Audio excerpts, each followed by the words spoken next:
Alors, on va maintenant aborder une idée qui change complètement la manière dont on regarde la résistance au changement. Souvent, quand un projet bloque, on entend ils résistent, ils ne veulent pas, ils sont négatifs. Comme si la résistance était un problème d'attitude. Mais en réalité, la plupart du temps, les gens ne résistent pas au changement.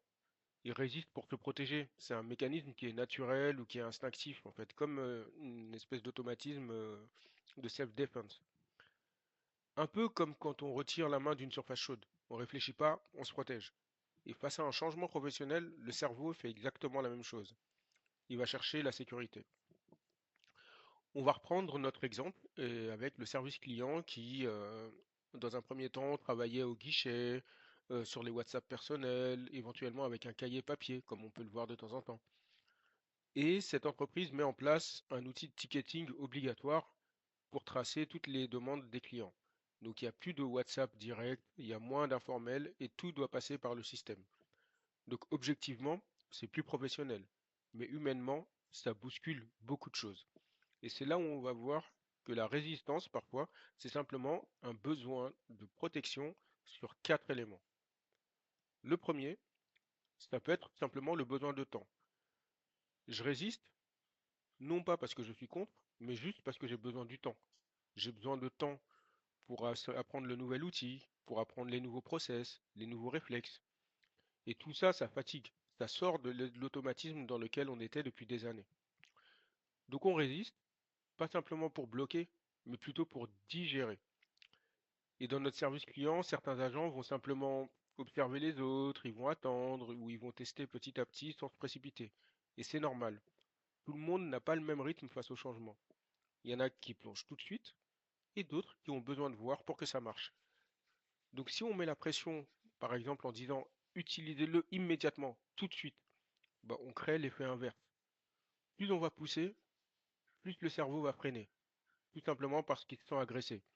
Donc parfois, la résistance, c'est juste pour dire laissez-moi un peu de temps. Le deuxième cas, c'est la résistance parce qu'on manque de confiance. Et dans ce cas-là, c'est pas de manque de confiance forcément vers l'entreprise, mais c'est souvent un manque de confiance envers soi-même.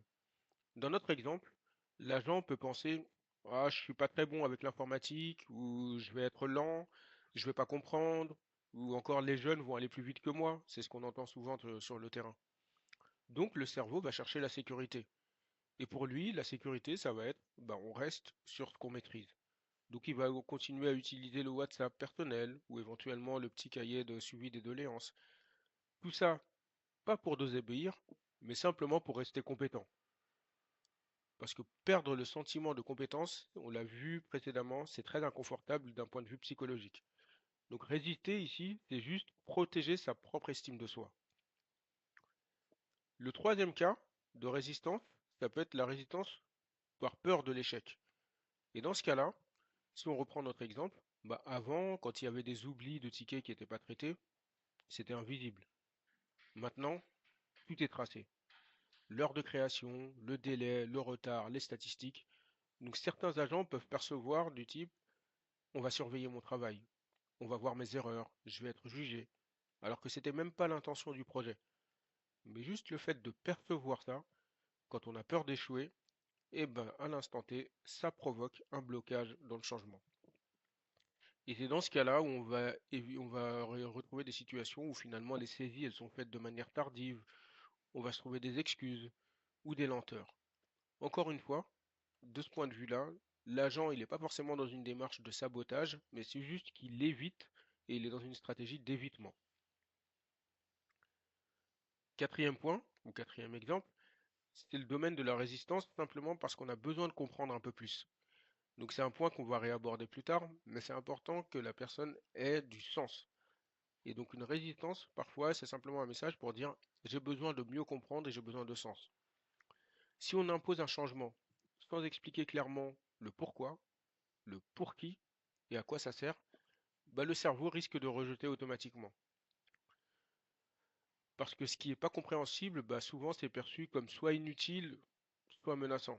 Donc dans notre service client, si on dit juste à partir de lundi, on utilise l'outil, sans expliquer que ça doit répondre aux problèmes actuels de perte des demandes, de clients qui sont mécontents, ou ça doit répondre également aux oublis qui sont constatés depuis des années.